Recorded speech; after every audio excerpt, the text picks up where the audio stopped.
আমি এক্স্যাক্ট এখনো পর্যন্ত জানি না কত টাকা সরকার বরাদ্দ করেছে এবং কি কি করেছে। তবে গতকালকে একটি ভিডিও দেখলাম, ওখানে যারা আগত যারা ধর্মীয় কাজে যারা এসেছেন তারা ক্ষোভ জানিয়েছে যে বিশেষ করে পরিবহন ব্যবস্থাটা তলনিতে।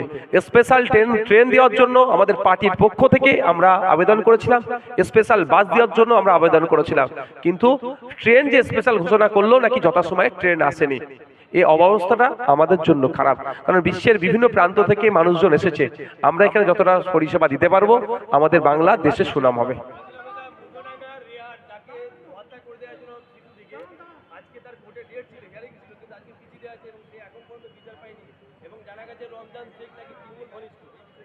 আমাদের নেতৃত্বরা যোগাযোগ রাখছে, আমরা লড়াই করে যাব। আরামবাগবাসী রাজনৈতিক হিংসায় জড়াবেন না।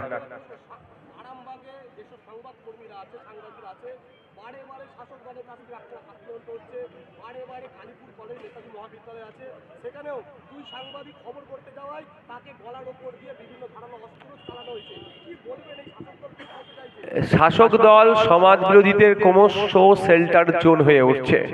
তৃণমূল কংগ্রেস হচ্ছে সমাজ বিরোধীদের শেল্টার জোন হয়ে উঠছে। তা আমি বারবার বলে এসেছি, আজকেও বলছি, আপনি একটা খবর করলেন যেটা আমার মতের বিরুদ্ধে, তা আমি আপনার উপর আক্রমণ চালাবো কেন? সাংবাদিক স্বাধীনতা আছে তো।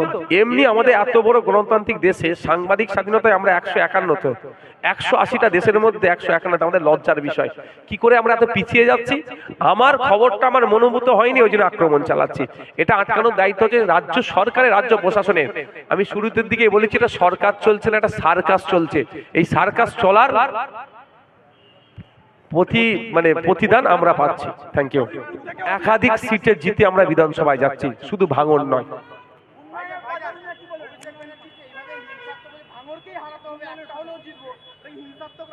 এটুকু বুঝতে হবে আপনাদেরকে যে এক ভাঙনের বিধায়ক 293টার উপরে ভারী পড়ে যাচ্ছে। 77টা বিধায়ক বিজেপি থাকার পরেও ভাঙনের উপরে টার্গেট কেন? মানে 77টা বিজেপি বিধায়ক জানা করতে পেরেছে, এক ভাঙনের বিধায়ক সেটা করে দেখিয়ে দিয়েছে, সত্যটাকে এক্সপোজ করে দিচ্ছে।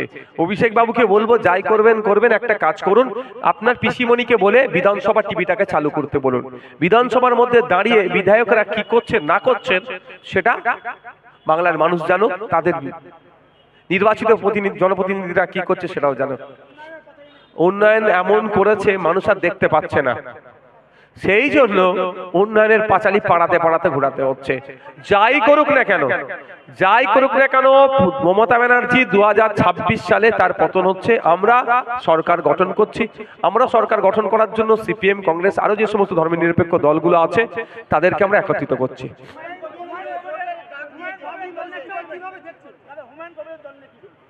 বাবরি মসজিদটাকে কিভাবে দেখছি অনেক আগে ক্লিয়ার করে দিচ্ছি, অনেক আগে একাধিকবার বলে দিয়েছি ভাই।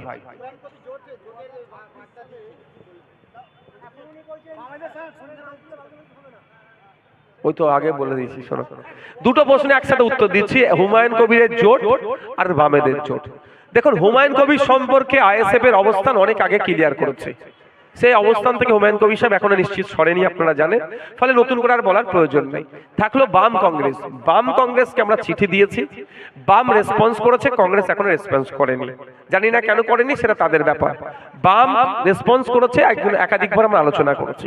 বাম কংগ্রেস ছাড়াও পশ্চিমবাংলায় অনেক ধর্মনিরপেক্ষ দল আছে যারা পশ্চিমবাংলার ঐতিহ্য সম্প্রীতিকে তারা